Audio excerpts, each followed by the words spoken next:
ለሰዎች ቅን አሳቢ ሁን። ደግነት ለራስ፣ መጥፎነት በራስ ላይ። ሕይወት በኢማን ጥንካሬ ካሉን ማታልፋት መከራ ነች። ኢማን ሲኖርህ ችግሮቹ ሊያንሱብህና ደስተኛ ነህ ሁሌ። ከዛ ነው ጥሩ ኢማን ያላቸው ሰዎች ሲበሳጩ ብዙ አታያቸው። ከልኩ ያለ ዱንያ አይደለች እንዴ? ላ አይሸ ኢላ አይሹል አኺራ። በሕይወት ላይ ትልቁ ስተት በሁሉም ዘንድ ትክክለኛ ሆኖ ለመታየት የምናደርገው አጉል ሙከራ። ሁሉም ሊወድህ አይችልም፣ ሁሉንም ማስደሰት አልችልም። ሰው የተለያየ ራዕይ አለ። ስለዚህ በየሄድንበት እንደ ውሃ ቅርጻችን መለወጥ የለብንም። የወንድምህ ጉዳት ያንተ ጉዳት ነው፣ የእህትሽ ውድቀት ያንቺ ውድቀት ነው። አንድ አካል ለመጠፋፋት ማሰብ የለብንም። አብረን ነው የምንወድቀው። ሥራ ለመስራትን በጣም ራቁት። ከማንም ስር ጥገኛት ሰርተን ራሳችን ለማብቃት ከዛም አልፈን ሌላውን ለመርዳት የራስን የላይፍ የሥራ ሲስተም ፈጥረ ራስክን የምትችል ራስክን የምታስከብር። ሥራ ክብር፣ ራስን መቻል ኩራት።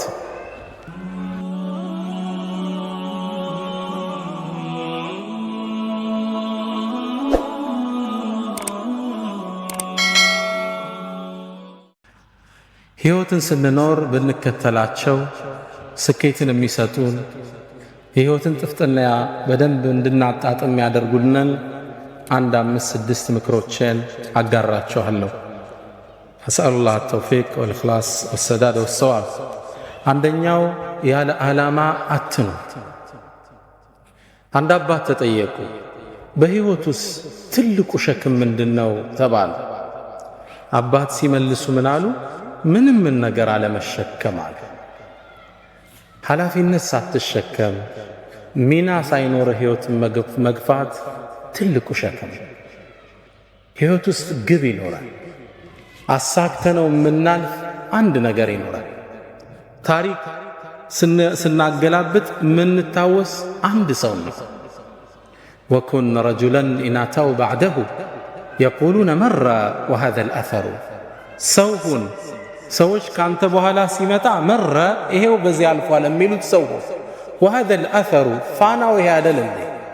አቋቁሞት የሄደው ኢንስቲትዩሽን፣ ገንብቶት የሄደው መስጂድ፣ ያስመረቀው መርከዝ ፋና ምድር ላይ ይታይ።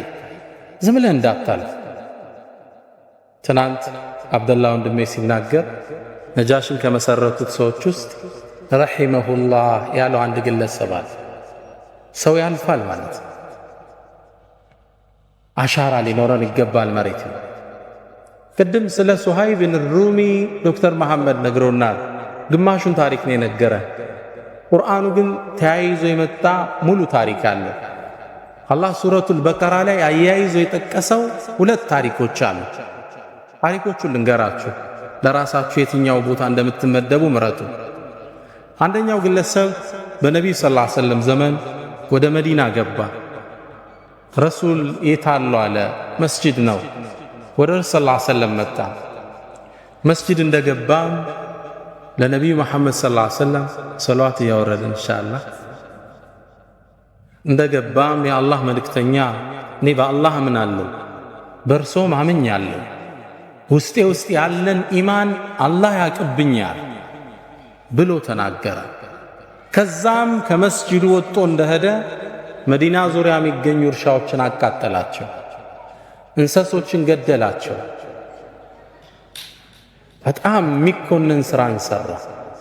አላህ ክስተቱን ያየው ነበርና ይህ መጥፎ ሞዴል የሕይወት ግቡ የተዛባበትን ግለሰብ እንደ ሳምፕል አላህ ቁርአን ላይ ጠቀሰልን።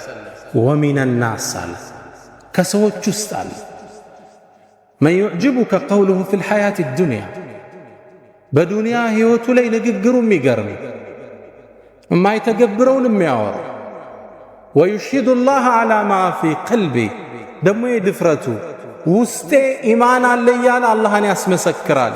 እኔ ልንገር መሐመድ ወሁወ አለዱል ኺሳም፣ ድንበር ያለፈ ተከራካሪ። ወኢዛ ተወላ ካንተም ዞር ብሎ ሲሄድ ያረገውን ልንገር፣ ሰዓ ፊል አርድ፣ መሬት ላይ ሮጠ፣ ሊዩፍሲደ ፊሃ መሬትን ሊበክል ወዩህሊከ አልሐርሰ ወነስለ ዘርንና አዝርዕትን ሊያጠፋ የተንቀሳቀሰ ሰው ነው። ይህ ሰው በመጥፎ ሜደል አላህ ጠቀሰው ቁርአን ላይ። ከዛው ሥራ እያይዞ አላህ አንድ ታሪክ አስከተለ። ግለሰቡ ቁረይሽ ውስጥ ቢኖር ሱሃይብ ብን ሩም የሚባል ወጣት ነው። በነቢዩ ሰለላሁ ዐለይሂ ወሰለም አምኗል፣ ወዷቸዋል፣ ወደ እርሳቸው ለመሰደድ ጓጉቷል። ቁረይሾች ግን ሊለቁት ፈቃደኛ አይደሉም። አንድን አሳቻ ጊዜ መረጠና ወደ መዲና ስደት ሾልኮ ወጣ። ሲወጣ ግን ቁረይሾች ደረሱበት።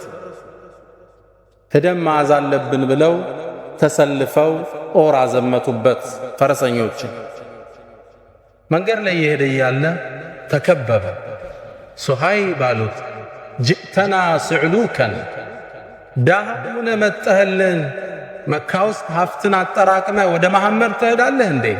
ይህም አይታሰብም ማለት ነው። ዱንያን እንደፈለጉ ተረዳ።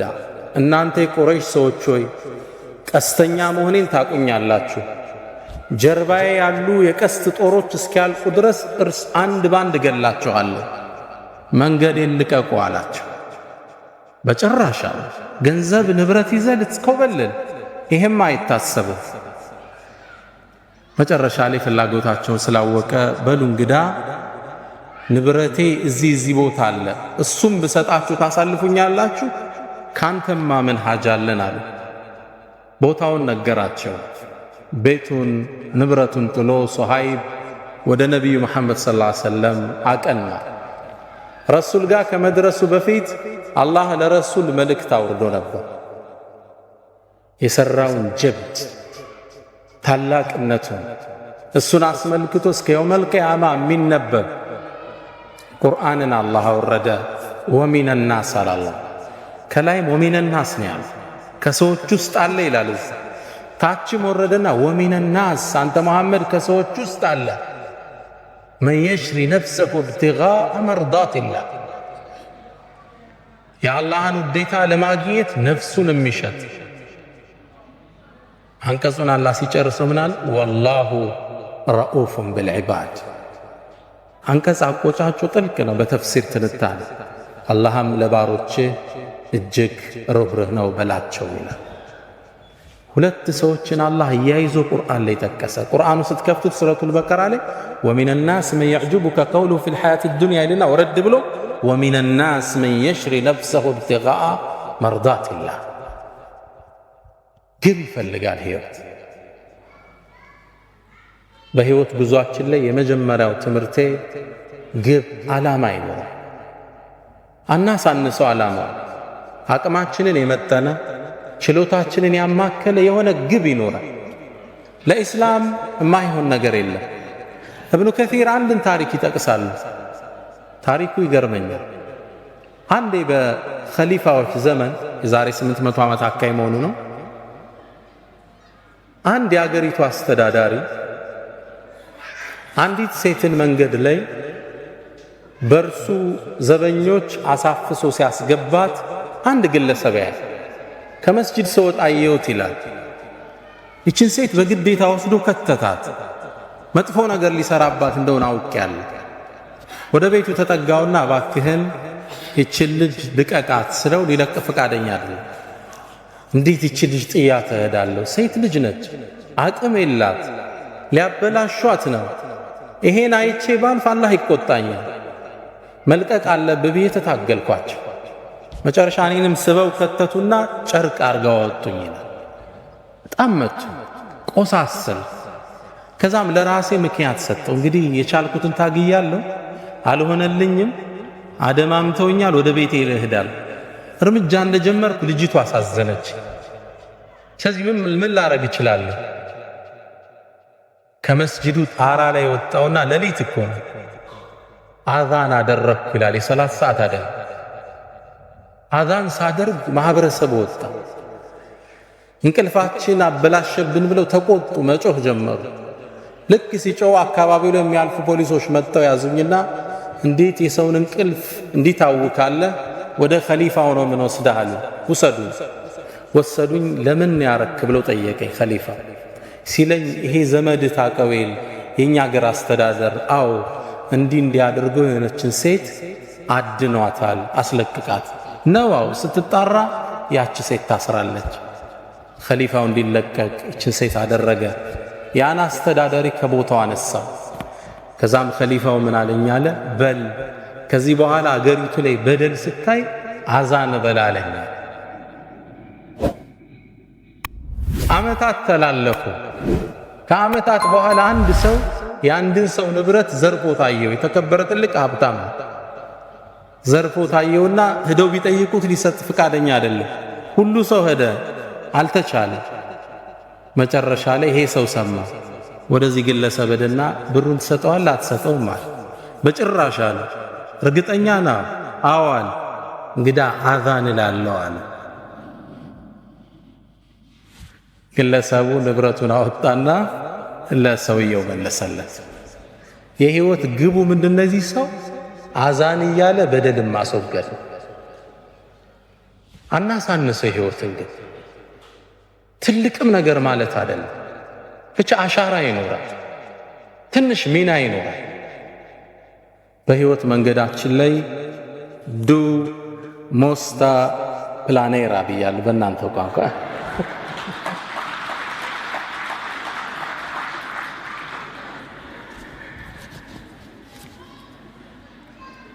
ከሁለት ወር በኋላማ በስዊዲሽ ነው ማስተምራችኋል ኢንሻአላህ። ሁለተኛ በህይወት መንገዳችን የመጀመሪያው ጎል ይኖራል። ሁለተኛ መልካም ስነ ምግባር የልብ መክፈቻ ቁልፍ መሆኑን እንረዳለን። እህቶች፣ ወንድሞች እናንተ የምትኖሩበት ሶሳይቲ ሙስሊም ያልበዛበት ማህበረሰብ፣ ምናልባትም ሙስሊምን በትክክለኛ እስልምናን ማህበረሰብ ውስጥ ትገኛላችሁ። ያ ግለሰብ የሚያውቀው እናንተን እንጂ እስልምናን አይደለም። እስልምና ትዝ ሲለው በስራ አብሮት የሚሰራው መሐመድ ወይም ፋጢማን ነው ያ ግለሰብ የሚያስታውስ። ፋጢማ ጋር ሚስቴክ ካየ ኢስላም ውስጥ ሚስቴክ እንዳለ ያስባል። ስለዚህ እናንተ ቫይስ ጋራንት ኦፍ ኢስላም ናችሁ፣ የኢስላም አምባሳደር ናችሁ። አትጠራጠሩ። ጥሩ ስነ ምግባር ካዩባችሁ ኢስላምን ይወዱታል፣ ያነጻችሁን ዲን ይናፍቁታል። እናንተ ጋር ጋፕ ካዩ ኢስላምን ነው የሚተቹ። ቁርአን የሚያውቁት ይመስላችኋል? አያውቁትም። ከእናንተ መሃል አንድ ሰው አስነስቼ የቡድሃን መጽሐፍ የሚያውቃለ ብል ይመልስልኛል አለ? ትርጉሙን አይደለም አይቶት የሚያውቃለ መጽሐፉ? አታውቁትም። የምታውቁት ቡድሂስቱን ብቻ ግለሰብ። ግልጽ ነው። የምታውቁት ግለሰቡን ነው። ጥሩ ከሆነ እነዚህ ቡድሃዎች ግን ጥሩ ሰዎች ናቸው ትላለ። በሂደት ምን ትላለ? መጽሐፋቸው ምን ቢሆን ነው ሃይማኖታቸው ትላለ። በሰውየው መማረክህ ወደ ዲኑ የሚያዳርስህ በር። እናንተ ፕሮግራም ተሰጥቷችሁ አርፍዳችሁ ስትሄዱ እነዚህ ሙስሊሞች ፕሮግራም አይጠብቁም ነው የሚል እምነቱን ነው ባንድ የሚያወግዝ። እናንተ ሀገር መጥቶ ስኮላርሺፕ ስለተማረ እዚሁ አውሮፓ ውስጥ አንድ ሱዳናዊ የጻፋት መጣጥፍ ልቤን ነካችኝ። ግለሰቡ ርዕሱ ላይ ምን ይላል? ሌባ ነኝ እንዴ ይላል ርዕሱ። ሌባ ነኝ እንዴ? ምን ገጥሞት ይሆን? በምኖርበት ትምህርት ቤት ውስጥ ይላል ከትምህርት ቤቱ በሚሰጠን ብር እየወጣን ዕቃ የምንገዛበት አንድ ሱፐር ማርኬት ነበር። እዛ ሱፐር ማርኬት ውስጥ ወጥቼ ዕቃ ገዝቼ እገባለሁ ሁሌ። ከዛ አንዴ ስወጣ ሁሌ የምገዛው አንድ የምግብ አይነት አለ። ሁሌ የምገዛው $20 ነው ያን ዕቃ። ከዛ አንዴ ግን ከጎኑ $25 የሚል ተመሳሳይ ዕቃ አገኘሁ። ከዛ በጣም ገረመኝና ለሱቁ ባለቤት ምን አልኳት? ይሄ እኮ ተመሳሳይ ዕቃ ነው አልኳት። አዎ አለች። ታዲያ ለምን የተለያየ ዋጋ ሰጠሽው? ዋው መሰጠት አለበት አለች። ለምን? ይሄኛው ድሮ የገዛ ነው፣ አሁን ግን ስናስገባ ዋጋ ጨምሯል። ስለዚህ ድሮ የገባው በ20 ብር ነው፣ ያሁኑ ደግሞ በ25 ብር ነው አለች። በእኛ በነጋዴ ቋንቋ አይሄድምና ታዲያ ለምን ዋጋው ስለጨመረ ሁለቱን 25 ማታረጋቸው አልኳት። ሎጂካል ነው አይደል? እሷ ጠጋለችና ወደ ጆሮዬ ሌባ ነህ እንዴ አለችኝ። ግለሰቡ ጽሑፉ ሲጨርስ ሌባ ነኝ እንዴ ይላል ሲጨርስ። የአኽላቅ የሰዎችን ልብ የምንከፍትበት ቁልፍ ነው። ይቺ ሰው አሁን ምን አይነት ስብዕና ቢኖራት ነው ትላለህ? 5 ብር መጨመር ትችላለች። እርግጥም አዲስ የወረደው ምርት 5 ብር ጨምሯል። አኽላቅ አደራችሁን ስፔሻሊ እናንተ ዘንድ ትህትና ይፈልጋል። ለቀጠሩ ታማኝ መሆን ይፈልጋል። እውነተኝነት ይፈልጋል። አገር ቢያስወጣ ስነ ምግባር ወደ ሰዎች ልብ የምንሄድበት መንገድ አደራችሁ። እኔ እዚህ ዩሮፕ ውስጥ ማየው ፓርቲ ገርመኛል። ሳነብም ስከታተልም ደስ የሚል ኢስላሚክ ማነርስ በዘመናዊ መልኩ ቀርጸው እናያቸዋል። እና እናንተ ደግሞ የሙስሊም አምባሳደር ናቸው። በስነ ምግባር ጉድለት የምንፈጥረው ሰዎች ላይ የባህሪ መናወጥ ብዙ ሊያስከፍል ይችላል።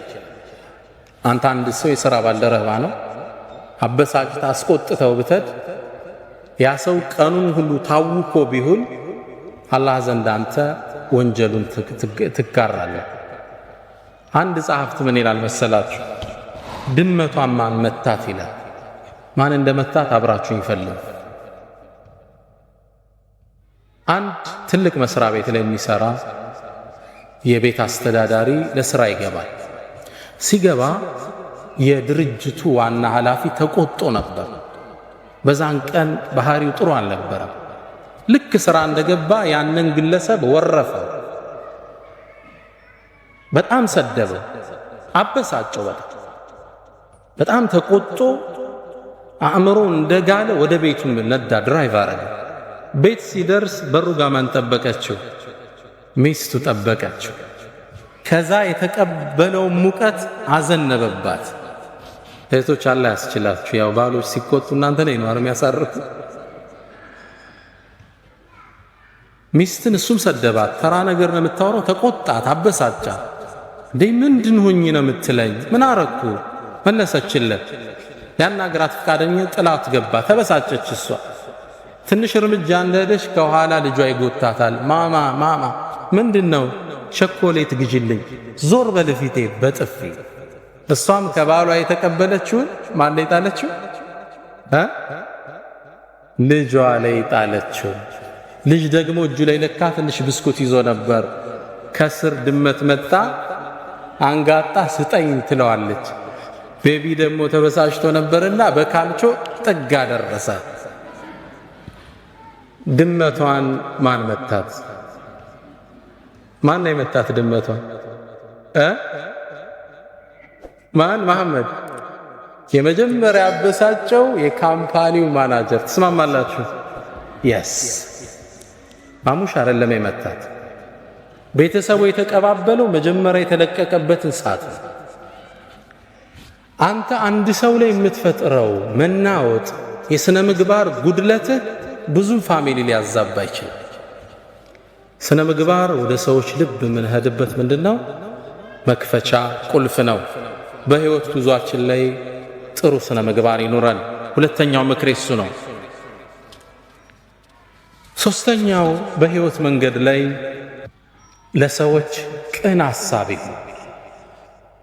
ደግነት ለራስ፣ መጥፎነት በራስ ላይ። አላህ ቁርአን ላይ አንድን አዋጅ ይናገራል። ኢና አሕሰንቱም፣ መልካም ብትሰሩ አሕሰንቱም ሊአንፉሲኩም፣ ለራሳችሁ ውጤት ወደ እናንተ ነው የሚመለስ። ወኢን አሳእቱም፣ መጥፎ ብትሰሩ ፈላሃ፣ በነፍሶቻችሁ ላይ። ደግነት የህይወት መርሃችን ይሁን። በህይወት ጉዟችን ላይ ኢንሻአላህ ደግ እንሰብ፣ ለሰዎች መልካምን ለማድረግ እንሰብ። ደግነት ነፃነት አለ። ፈላስፋዎች ሁሉ ዓለም ላይ ያለፉ ፈላስፋዎች ፊሎሶፈርስ በሁሉም ሐሳብ ላይ ተለያይተው ስለ አላህ እንኳን ተለያይተዋል። የነ ኒቼን መጽሐፍ ብታነብ ጋድ ኢዝ ዴድ የሚለውን ሐሳባቸው መፋለስ ታየዋል። በአንድ ሐሳብ ላይ ግን ተስማምተዋል። እርካታ የሚገኘው ከመስጠት እንጂ ከመቀበል አይደለም። እንዲህ ብዙ ብር ስታገኝ ይመስላል እርካታ የምታገኝ፣ ከመስጠት ነው ሃፒነስ ያለ። ደግ በህይወት ጉዟችን ላይ ደግ ሰው ለሰው ቅን እንሰጥ። የሥራ ቫካንሲ አየህ ስራ ላይ እንትና እኮ ስራ የለውም ደውለህ ጥራው። እህቴ የሆነ ጥሩ ሰው አየሽ እገሌ እኮ ለእንትና እንዲህ ሊሆናት ይችላል። ቅን ማሰብ ለሰው። ለሁለቱም የቁርአን አንቀጾች ሁለት ምሳሌ ልስጣችሁ። አሕሰንቱም ሊአንፉሲኩም፣ ደግነት ለራስ ነው። ዶክተር ራቲብ ነቡልሲ ያወሩት ታሪክ ነው። እርሳቸው ስላወሩት ነው እኔም ታሪኩን ምደግም።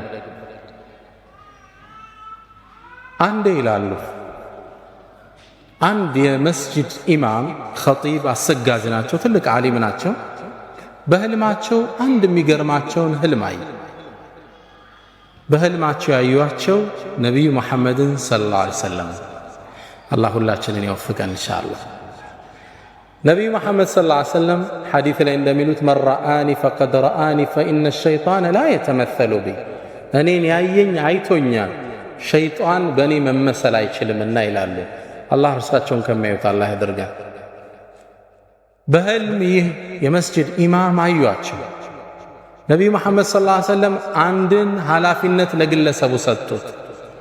ከመስጂዱ ጥግ የሚኖር እገሌ ገሌ የሚባል ሰው አለ፣ ሂድና በጠዋት ቤቱ ፈበሽርሁ አነሁ ጃሪ ፊል ጀና፣ ጀነት ውስጥ ጎረቤቴ እንደሆነ ንገረው። ከባድ ብስራት ነው አለ። ኢማሙ ከእንቅልፍ ነቁ። ይህም ብስራት እሳቸውም ዓመታት ያሰገዱት አላገኙት። ስንት ሰው ያስተማሩ የነቢዩ ጓደኝት በጀነት ጓደኛ ማን ይሆን ግለሰቡ? ወደ ቤቱ አቀኑ። ቤቱን ሲያንኳኩት መስጂድ ላይ በርቀት የሚያውቁት አንድ ግለሰብ። በጣም ተገረሙ። እኔ አንድን ነገር ልነግርህ ነው የመጣው አሉት። ምን ብትሰራ ነው? ረሱል ሰለላሁ ዐለይሂ ወሰለም በጀነት ጎረቤታቸው እንደሆንክ እንድነግርህ ላኩኝ። ምን የሰራኸው ኸይር ስራ አላሉት። ግለሰቡ ምን አለ? ምን ኸይር ስራ አለኝ ብላችሁ ነው? ምንም የለኝም በጭራሽ። አንተና አላህ የምታውቁት ትልቅ ምስጢር አለ፣ በአላህ የሆንብህ ንገረኝ አለ። ግለሰቡም ያው ሀያ ያዘው። ከጠቀመውት አንዲት ስራ አለችኝ፣ እሷን ላጫውታችሁ ንገረኝ አለ። አንዲት እንግዲህ ሲኖር ለጋብቻ ወሰነና አንዲትን ወጣት ለጋብቻ አጫዋት ይላል። ሳገባት ንጹሕ ሴት ናት ብዬ ነው። ነገር ግን ማላቀው ታሪክ ነበራት ልጅቱ። ባገባዋት በ4 ወር ውስጥ ልጅቱ አጋጣሚ እርጉዝ ነች። ያረገዘችው ከሌላ ነው። አላህ ይጠብቃችሁ ኢንሻአላህ። ግን ትዳር መስርታለች። ምጥ መጣኛለች። የት ነው ያረገሽው? በጣም ፈራች፣ አለቀሰች፣ ተጸጸተች፣ አፉ በለኛለች። ግን ተበሳጭቻለች። መጨረሻ ላይ ራሴን 2 አማራጭ ላይ ያገኘሁት። አንድ እቺ በዝሙት ያረገዘች በጣም ማትረባ ተራሴት ብዬ ለቤተሰቦቿ መልሼ አካባቢው አይን ላፈር እንዲላት ማድረግ አንድ አማራጭ። ሁለተኛ ደግሞ ተሳስታ ነች፣ ልጅ ወጣት ነች። እዚህ በህይወት የሆነ አጋጣሚ ተሳስታለች፣ ተጸጽታበትም አለች። ለተውበት ልገዛት 2 አማራጭ ራሴን አገኘሁት። ነፍስያዬን ተጫንኩና ወደ ተውበት በመራት ይሻላታል ህይወቷን ከማበላሸው ብዬ ወሰንኩ። ግን ልጅ ሊወለድ ነው። ካገባት ገና 4 ወሩ ነው። እንዴት አርጎ ያምልጥ ከዚህ ውስጥ? መጨረሻ ልክ የወለደች ጊዜ ማንም እንዳያቃረው እንደተወለደ ልጁን ሕፃኑን ይዤው ወደ መስጂድ ሄድኳል። ባለቤቱ መውለዱን ሰው ያዘ።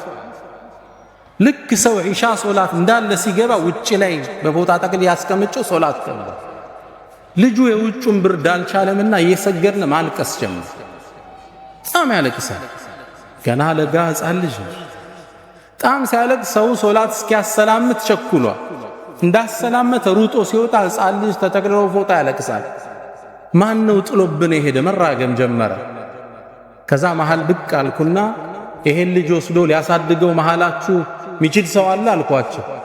ልጆቻችንም አልቻልነ፣ ደግሞ ገና ሚጠባ ሕፃን ልጅ እንውሰድ እንዴ? ምን ነካህ አንተ? ከዛ ቀበል አደረግኩና ማህበረሰቡ እየሰማኝ እኔ ታውቃላችሁ ባለቤቴ አሁን ያገባዋት ልጅ የለኝም፣ የቤተሰብ ጫና ስለሌለብኝ ይሄን ልጅ ወስጄ አሳድገዋለሁ አላቸው። ግልጽ ነው። ትልቅ ኢማን ይጠይቃል። ከባድ ሕፃኑን ተሸከመና ወደ ቤቱ ይዞት ተመለሰ።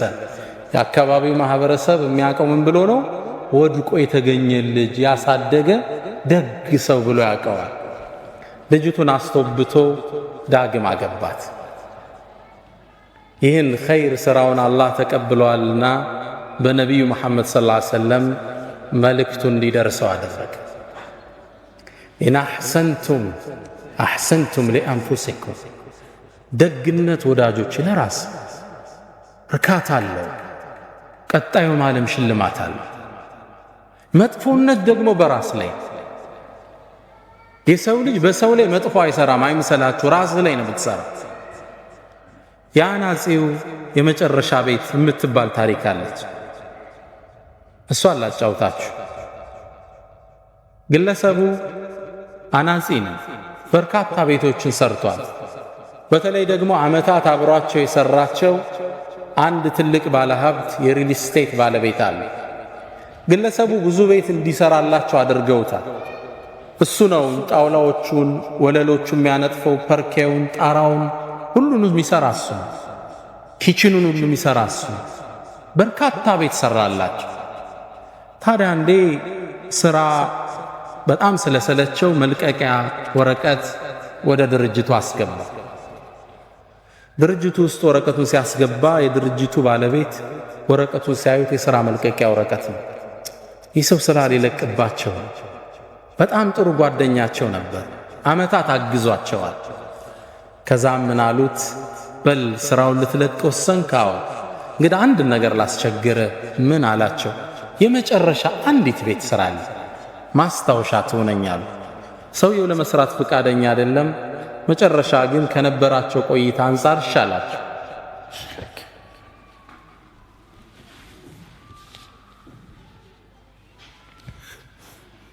ቤቱን ለመስራት ወሰነ። ለመስራት ግን ፍላጎት አልነበረው። መጨረሻ ላይ ቤቱን ከመስራቱ በፊት ዕቃዎቹ ቀረቡለት።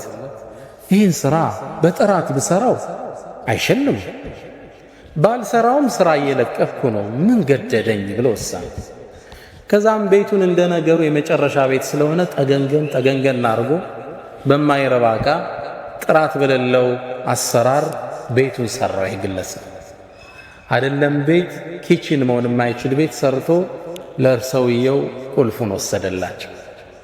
ሰውየው ደግሞ ቁልፉን እንደተቀበሉ ወዳጀ ወይ ያሉት ዙረው፣ ይህም ቤት ስራልኝ ያልኩ ለእኔ አልነበረም፣ ዓመታት ከኔ ጋር ሰርተሃል፣ ለአንተ ማስታወሻ እንዲሆን እፈልጋለሁ። ወኢን አሳእቱም ፈለሃ፣ ይህ ቋሚ ሕግ ነው እንዳትጠራጠር። ደግነት ለራስ ደግ ነው። ደግ ከመሆን የሰው ልጅ ምን ይከስባል? በሐሳብ ቅን ደግ ለሰዎች፣ መጥፎ ዙሮ ይጠልፋል፣ አትጠራጠር። አንድ ግለሰብ ባለቤቱ ጋር ልግባባ ይላል በወሬ አጋጣሚ ተቆጥቶ የሆነ ነገር አደረግኩ ሲል ማይሆን ቦታ ይመታትና ትወድቅበታለች። ስትወድቅበት ትንሽ አያት፣ ትንፋሿ ቀጣል፣ ሞተችበት። ደነገጠ። ምን ያድርግ? ገደልኳት ቢል እዳን ለወሬም አይመችም። ምን ያድርግ? አንድ ጓደኛ አለው፣ ደግ ያልሆነ ጓደኛ። ባለቤቴን እኮ ሳላቅ እንዲያርጊ ስመታት ገደልኳት፣ ምን ላድርጋል? ነው እንግዲህ አጋጣሚ ወድቃ ሞተች ብለ እንዲያደርግ መፍትሄ ብዙ አለ አይደል? ሸረኛ ነበርና መጥፎት መውጫ ነገር የምታደርገውን አንድ አቋራጭ መንገድ ልስጥህ አለው። አንድ ወጣት ቆንጆ ወጣት ሲያልፍ ያዘውና እሱን ገደለውና ላይዋ ላይ ጣለ። ከዛም ዚና ስትሰራ አገኘዋት፣ ተበሳጨች፣ ሁለቱንም ገደልኩ ብትል ይሻላል። ግለሰቡ መውጫ መሰለውና አዎ አሻራዬም ይኖር ይሆናል እሷ ላይ መመርመሩ ስለማይቀር እንደገደልኩ ይታወቃል። አሁን የሰጠኝ መውጫ ቆንጆ መውጫ ነው አለ። በሩጋ ሆኖ ይጠብቃል። አንድ ለግላጋ ቆንጆ ወጣት አለፈ። ወደ ቤት ጋበዘው። ልክ እንደገባም የሚስቱን ጽዋ ቀመሰ። ወጣቱን ላዩ ላይ ጣለ። ቤተሰቡን ጠራና ይሄው ጉድ ሰራችኝ፣ ጉድ ሰራዋታል። ይህ ታሪክ በዚህ ተቋጨ። ያ አስተያየት የሰጠው ጓደኛው በዛ ምሽት ቆዝሞ አመሸ። ሰዓቱን በየደቂቃው ይመለከታል። ረዘመበት። ለካስ የሚጠብቀው አንድ ወጣት ልጅ አለ። ዛሬ ልጅ ምን ነክቶታል? ሰዓቱን ተደጋግሞ ይመለከታል። ጠበቀው፣ አልመጣ። ልጅ ይህ ሰው እንቅልፍ ሳያገኝ አደረ። ጠዋት ወሬ ሲያጣራ የተገደለው ልጅ ማን ነበር? የራሱ ልጅ ነበር። ወኢን አሳእቱም ፈላ። በሕይወት ጉዟችን ላይ ሦስተኛው ምክሬ ደግና ቅን እንሁን። ለሰዎች ለውጥ እንሰም። ለእህትሽ እድገት ሐሳብ ይሁን። ማንን ይጎዳል ደግነት? ማንስ ነው ደጉ ነው የጠፋው? ደግነት ዋጋው ወደ ራስ ይመለሳል። በሕይወት ጉዞህ ላይ ሌላው አራተኛው ምክሬ ሁሌም ተሐድሶ ያስፈልጋል። ሁሉም የሕይወት ክፍሎችህን ሁሌም ልታንጻቸው ይገባል። የሰው ልጅ አራት ነገሮች እንዳሉት ይታመናል። አእምሮ፣ መንፈሱ፣ አካሉና ስሜቱ። ማይንድ፣ ቦዲ፣ ኢሞሽን እና ስፕሪት ይሉታል። አራት ነገሮች አሉ። እነዚህ በሕይወት ጉዞህ ላይ ሁሌም እድሳት ያስፈልጋቸዋል።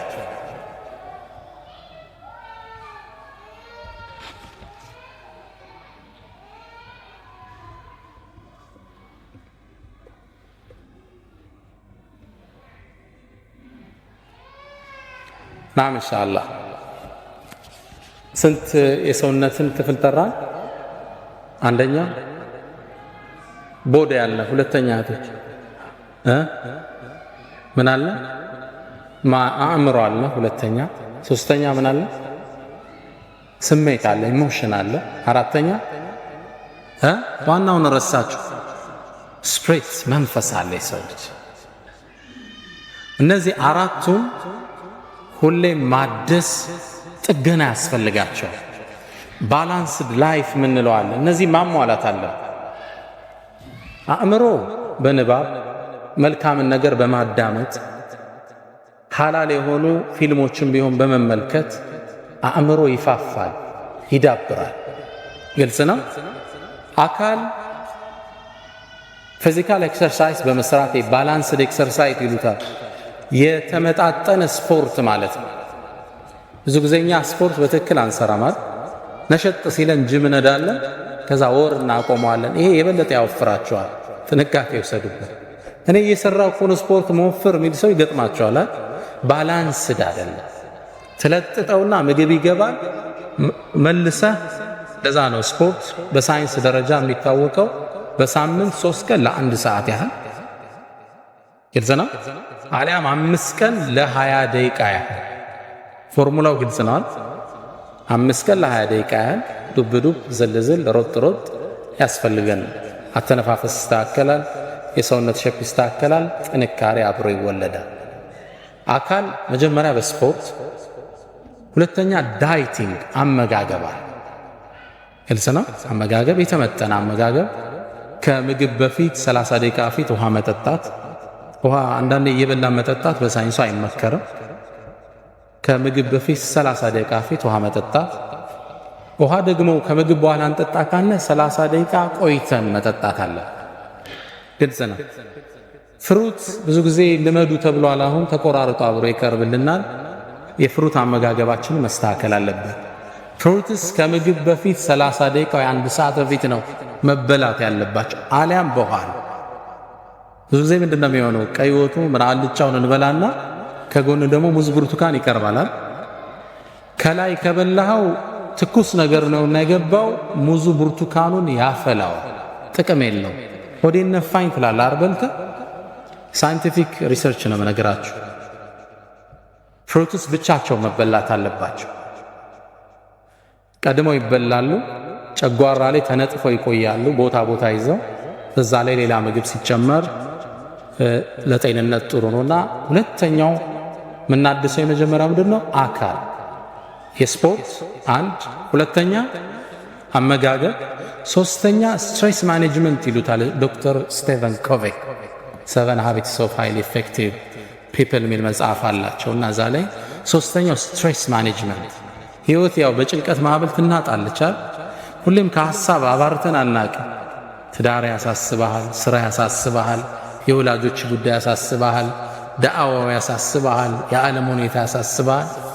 ከስትሬስ ውስጥ አለን፣ ጭንቀት ውስጥ። ይሄ ማኔጅ ማድረግ አለብን።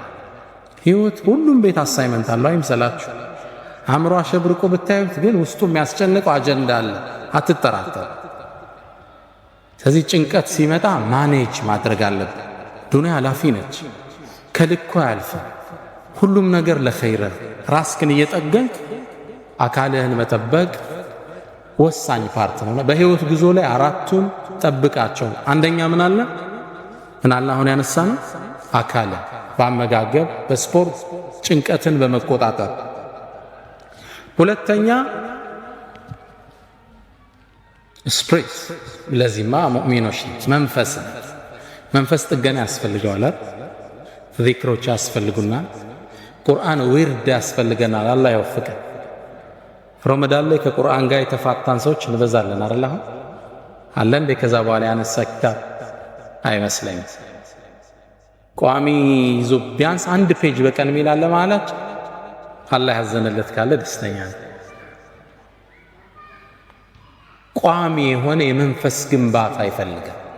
ዳዕዋዎችን ዩቲዩብ ላይ ያወረድን ማዳመጥ፣ ሲዲዎችን ማዳመጥ፣ ኢስላሚክ ቡኮችን ማንበብ ኢማን ሊጨምሩ የሚችሉትን ኢማን ተሐድሶ ይፈልጋል። አሊያ ሶላት እኮ እየከበደ ይመጣ። እናንተ ሀገር ደግሞ ሶላቱን መደመር ያው የቀለለ ነው የሰራው ሲስተማቸው። ኢማኑ ይዳላና አንድ ላይ ተሰበስበዋል። ሶላት እንዴት ነው አልኩት። ውጭ የሚኖሩት አሜሪካ ወንድም አለኝና አም ጉድ አለኝ። ግን እንደው የምቸገረው አንዳንዴ 5ቱም በአንድ ያሰልፋቸዋል አለ። በቃ ከዙር ከሱፊ እስከ ኢሻ ያለውን ኢሻ ላይ ነው ገብታ የምትሰግደውና የመንፈስ ተሐድሶ ይፈልጋል። ህይወት በኢማን ጥንካሬ ካሉን ማታልፋት መከራ ነች። ኢማን ሲኖር ችግሮቹ ሊያንሱብህና ደስተኛ ነህ ሁሌ። ከዛ ነው ጥሩ ኢማን ያላቸው ሰዎች ሲበሳጩ ብዙ አታያቸው። ከልኩ ያለ ዱንያ አይደለች እንዴ? ላ አይሽ ኢላ አይሹ ልአኺራ። ዋናው ሀገሬ ላይ አይደል እንዴ? ዋይ ዱ አይ ቦዘር አባውት ኢት።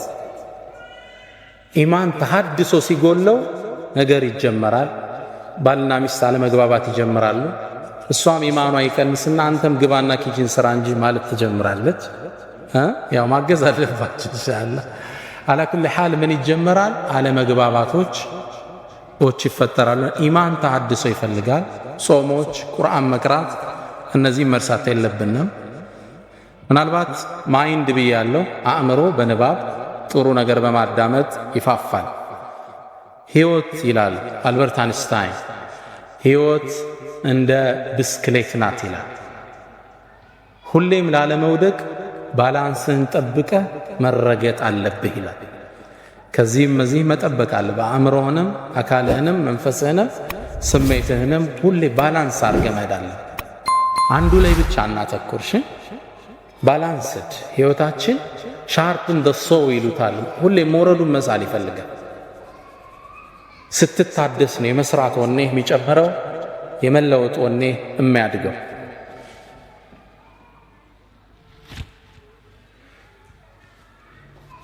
አምስተኛው ነጥብ በህይወት መንገድ ላይ ነጥቦችን የያዛችሁ ነው ነጥቦቹን። ነው ሐሰን በሲዲዮ አታሏችሁ ነው ያው ይደርሰናል ብላችሁ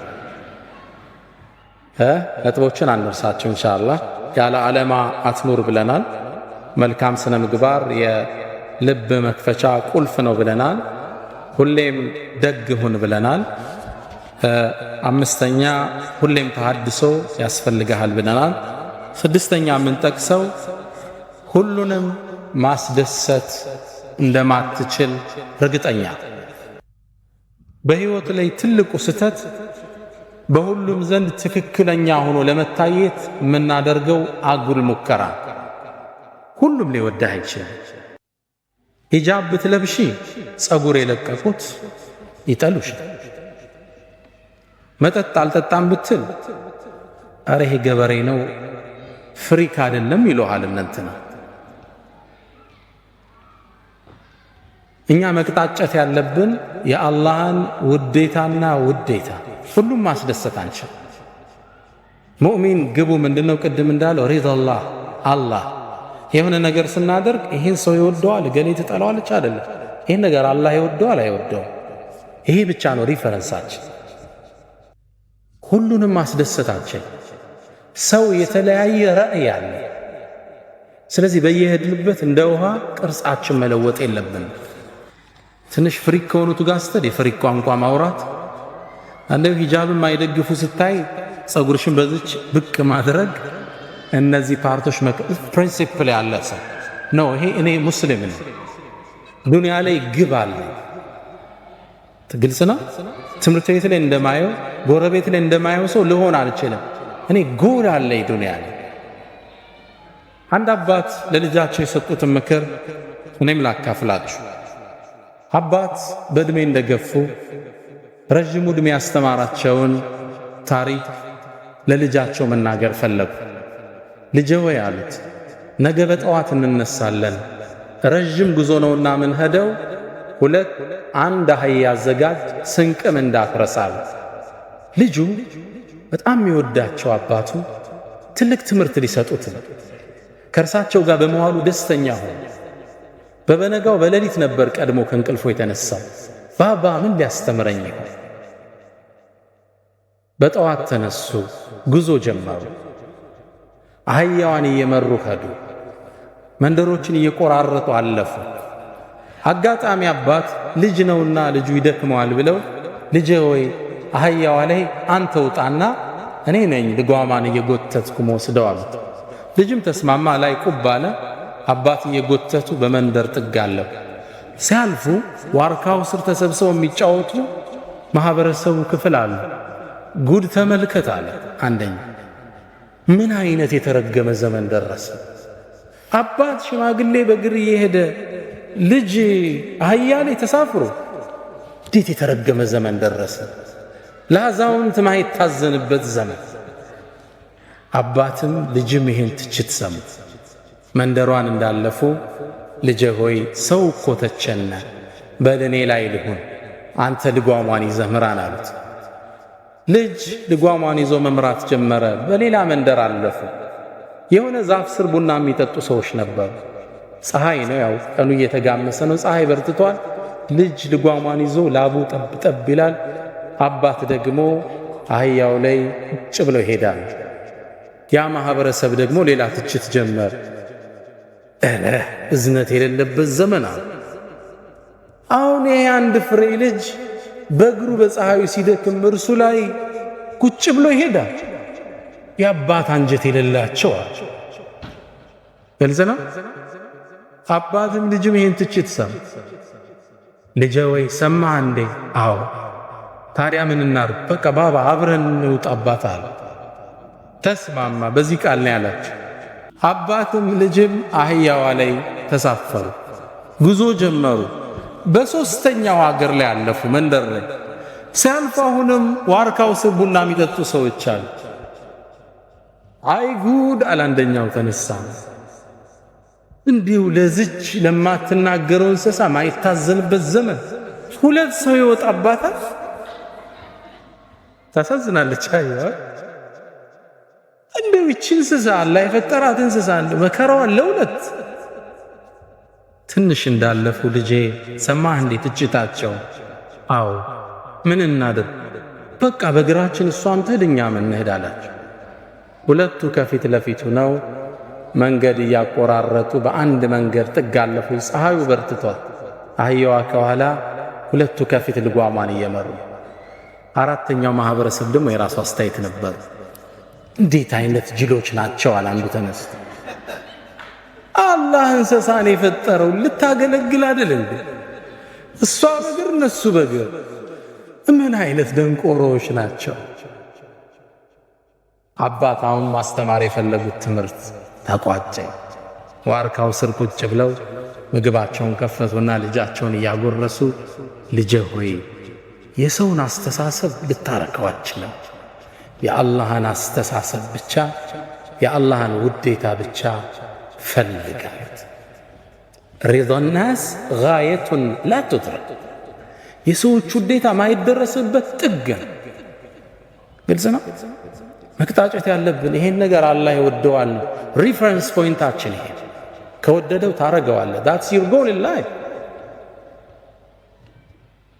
በህይወታችን ላይ ማንንም ማስደሰት አንችል። ስለዚህ በየሄድንበት ፍሪኮች ጋር ስንሆን ቅርጽ እንለውጣለን፣ ዲነኞች ጋር ስንመጣ ቅርጽ እንለውጣለን። የተዛባ ስብዕና ማዝ የለብና የፕሪንሲፕል ሰው መሆን አለን ነው ስትል አቋም። ሰዎች እንዲህ አይነትን ሰው ነው ደግሞ በጣም የሚያከብሩት። ኖ እሷ እኮ እንዲያትወድም ይባላል። ቋሚ ባህሪው አይታወቅም። ኖ እሱ እንዲህ በጭራሽ አይመቸው፣ እሱ ፊት አታንሳ ይባላል። እንዲህ ግን እጥፍ ምትል ከሆነ ተራ ሰው ትሆናል። ስለዚህ ስድስተኛው በህይወት መንገዳችን ላይ የሰዎችን ውዴታ ትተን የአላህን ውዴታ እንቅጣጭ። ግባችን አላህ ይሁን። ዱንያ አጭር ነች አይደል ወንድሞች? ስንት ዓመት ከፍተኛ 50 60 ሾርት። ምናልባት አብዛኞቻችን እስካሁን የኖርነውን ያህል ላይቀረን ይችላል። አብዛኞቻችን ከኖርነው ሩቡን ነው ከዘወዲያ ምን ጨምረው ምናልባት ትስቱ ሾርት።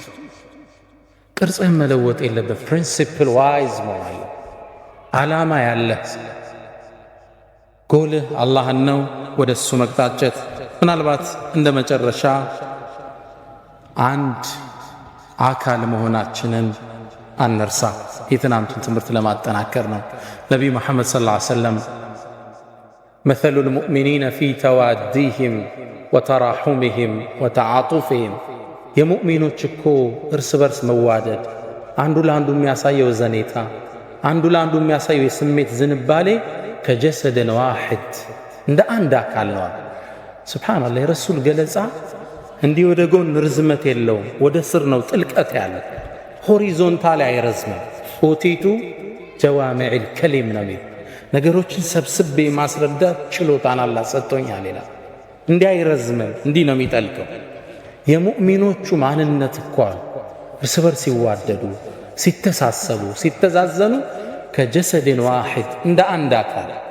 ኢዘ ሽተካ ሚንሁ ዑድውን አካል ውስጥ አንድ አካል ሲጎዳ ተዳዓ ለሁ ሳኢሩል ጀሰዲ ቢሰሐሪ ወልሑማ።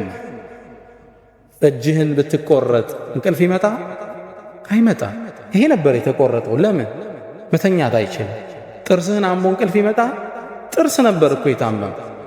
ሌላው ለምን አይተኛም? እጅ ለምን ነው ማያርፍ? እግር ለምን ነው አደብ ይዞም አይተኛም? አንድ የወንድምህ ጉዳት ያንተ ጉዳት፣ የእህትሽ ውድቀት ያንቺ ውድቀት። አንድ አካል። ለመጠፋፋት ማሰብ የለብንም። አብረን ነው የምንወድቀው። አንዴ ይባላል እኮ ጥርስ ተበሳጨና ምላስ ላይ ዛቻን አቀረባ። ምናባዊ ወሬ ነው። ጥርስ ተበሳጭቶን አንቺ ምላስ አርፈሽ ቁጭ ካላልሽ ቀርጥፌ ነው ማሳረፍሽ አላት። ግልጽ ነው። እዛው አኝኬ ነው ማሳረፍሽ፣ ስርዓት አድርጌ አላት። እሷም በስጨት አለችና አንተም ስርዓት አልስካል አንዱን ተሳድቤ ነው ማስረግፍ አለች። ግልጽ ነው። ግልጽ አይደለም። አንተም ብቻ አይደለም ከነ 32 ቤተሰብን ማስወጣ አለች። መጠፋፋት ነው የሚሆነው። ግልጽ ነው። እኔን አንተ ለማጥፋት ስታስብ አንተም አብረህ ነው የምትወጣ።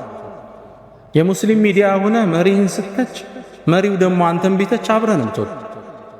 መጠፋፋት ይሆን እዚህ በህይወት ጉዟችን ላይ አንድ አካል እንደሆን እንሰብ።